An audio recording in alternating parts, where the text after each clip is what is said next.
мындай да мурун деле акчаны ушундай расход кылчык, эми азыр Кудай сактасын, азыр деле тамалдык төлөп атабыз. Жашоо эмеси өзгөрбөдүбү? Качество жизни. Жок. Мен ойлочумун да, үй алып 100 миңден айына төксө кантип мен алтын алам, кантип депчи. Ошол эле мына Кудайга шүгүр, ошол эле тамак ашты жеп атабыз, ошол эле кийим кечени кийип атабыз, ошол эле алтындарды тагынып атабыз. Ошол эле мына Кыргызстанга барып келип атабыз. Ошол эле катыш, еще больше стало деймби? Расход наоборот, Үй бар адам көбүрөөк көбүрөөк кетип атат да расходчу. Кудайга шүгүр баарын төлөп атабыз. Өзүбүз бар.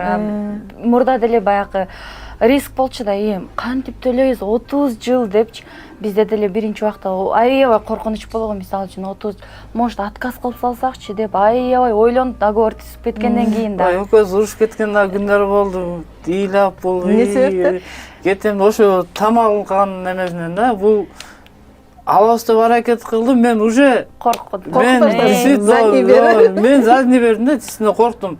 Кой 30 жылга деп действительно мен деле башында корктум. Эми азыр мына Кудайга шүгүр, баары жакшы, алганыбызга өкүнбөйбүз.